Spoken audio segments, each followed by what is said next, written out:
Welcome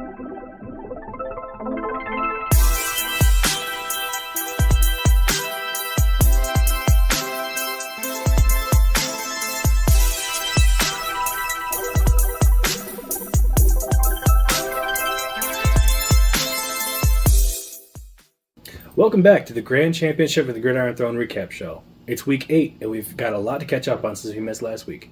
Week 7 delivered some upsets, dominant performances, and key shifts in the standings.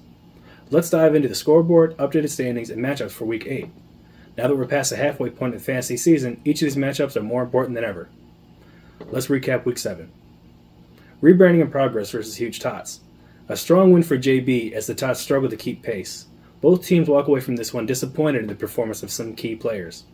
We've gotten reports that the practices for Team Rebranding in Progress have been more intense than they have been all season. It's looking like Coach JB is expecting more out of his players. At 500 and making a run for the playoffs, it's looking like the rebrand is taking shape. This is a team that's rising quickly and cannot be counted out. On the other hand, the return of Nick Chubb wasn't enough to save the outcome of the matchup for Team Huge Tots. A lot of questions for the organization after this loss. What is to blame for this sudden decline? Was it that weird George Floyd picture he sent twice to the group chat? Is God punishing him for adding and dropping random ass players all the time? One of our reporters attended a Huge Tots practice this week, and it looks like Sam Laporta isn't the only one taking first team snaps anymore. Seasoned veterans Will Dissly and Zach Ertz are taking snaps at the flex position.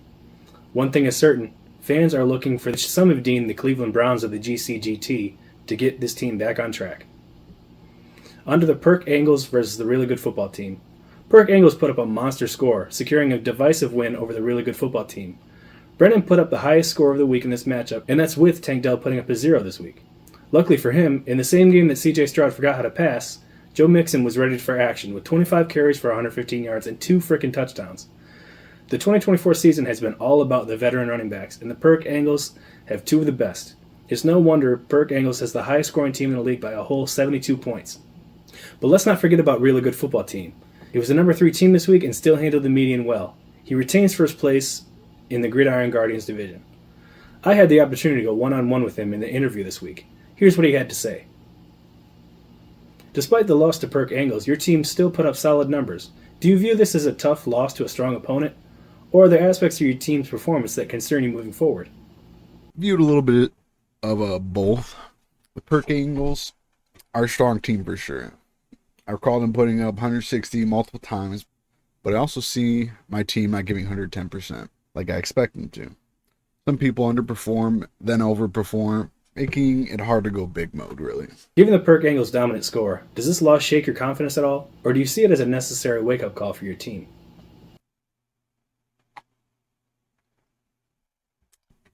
It doesn't shake my confidence much because my team is consistently inconsistent in such a way that I know half my team will dominate, whilst the other half will be out the first quarter of the game because their tendons have the same tensile strength as wet cardboard. It's like that one week, then the whiners boo-boos heal up and outperform the guys that are putting up numbers last week. My fucking hair sucks. Do you feel that this loss exposed any weaknesses in your roster, or do you believe your team is still in great shape despite the outcome?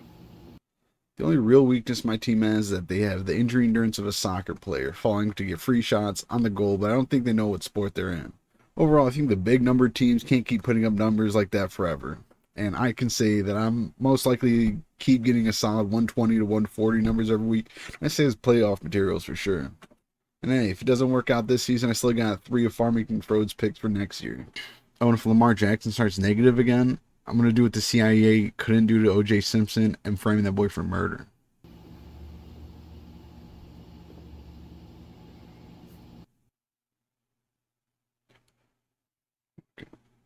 Fuck my hair, dude. On to Jordan versus IDK What I'm Doing. Jordan continues his strong run, dominating Noah, who couldn't get much going. Jordan continues to enjoy his time in the sun with a staggering 12-2 record. I'd like to quickly address the people that call this team lucky as hell, or unsustainable, or fraudulent, or really dude. Just because the first place team has the fewest points scored on them in the season, and has 3 wins against teams that didn't crack 100 points when they faced him, does not invalidate his record. And now that someone actually accepted one of his lowball trades, especially with that player being Cooper Kupp, He's pretty much got the season in the bag. Noah, or Big Back as you may know him, has been reeling since losing Isaiah Pacheco. Many experts around the league are speculating a trade for a running back in his future. With the emergence of Green Bay receiving core almost all being viable, he has some potential. Unfortunately, he owns all three of them, and the ball can only be in the air for one of them at a time. We expect things to turn around soon, but hopefully not too soon. I need him to fall a bit further in the division rankings. Sorry, pal. Skitty Beady Bada Buda Bada versus Hey Arnold. Skitty Booty Bada Buda Bada stays hot with another high-scoring win, while Hey Arnold is still searching for that elusive first victory. In a crucial win that sets him further from the pack below him in the rankings, Skids are looking to secure a playoff spot. In such a tough division, it's looking like only the third place spot is available for the taking. Dan was in the right place at the right time for this matchup. On the other end of this matchup was Hey Arnold. I personally cannot tell you how excited I was to click on the league tab and see that Zach was actually about to beat the median. Then Rachaad White scored a touchdown with 2 minutes left in the fourth quarter and pushed him out of the median. With a strong and dedicated fan base, I for one am excited to see what Team Hey Arnold can do. A tight matchup, but TiVo edged out Zachary in a crucial win. TiVo pretty much did this for no reason, since I basically was going to win except for I had 3 guys that got injured, so he should have just took out whoever was still going to play so that I could win. Pretty unfair and shady to not let me win even though I really wanted to. His team is 6-8, who cares. Sir Reginald versus Twin Pine Plutoniums. Sir Reginald picked up an important win in a convincing fashion. What have I been saying all season? Once Reggie hits his stride, we're all in trouble. He went out and proved it this week over a dominant team, waiting on a slip-up from Jordan, Brennan, or Dan. Twin Pine Plutoniums have had their struggles ever since Tua decided to make the most athletic and necessary play I've ever witnessed with my own eyes.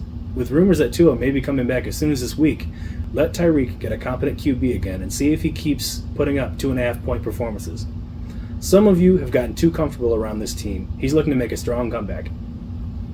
Now on to the Week 8 matchups. Here's what's on tap for Week 8. Sir Reginald versus Huge Tots. Sir Reginald looks to build on the Week 7 win and continue the playoff push, while the Tots need to bounce back now that they've fallen to the last place in the division. Perk Angles versus IDK What I'm Doing. Perk Angles are riding high after that Week 7 win, but can Noah pull off an upset? We're not anticipating a close matchup in this one. The Perks are firing on all cylinders. Rebranding in Progress versus Hey Arnold. Can Hey Arnold finally break their losing streak? Or will JB continue their momentum? It's anyone's game. Farmington Frogs versus Skibbity Buda Bada Buda Bada. This matchup pits 2 solid teams against each other in what promises to be a close contest. Both of these teams need a win, one to stay safe and one to stay alive. Rajtown versus Twin Pine Plutoniums. Jordan is looking strong, while Gene is hoping to recover from a tough Week 7 loss. Will luck be on Jordan's side? And now, your game of the week. Really good football team versus the 11 percenters. Both teams are in the mix for the playoffs, and this game could be crucial for positioning. Each of these teams have been looking forward to this matchup all season. Both teams are jockeying for position in the playoff race. Ryan is sitting comfortably at 10-4, but a loss here could create more tension as they approach the final stretch. For TiVo, sitting at 6-8, this game is crucial if they want to stay in the mix and avoid falling out of contention. To heat things up even more, here's a special message to a really good football team from an undisclosed lover.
Wow, I'm not even sure we can show that on TV. We apologize to any children watching.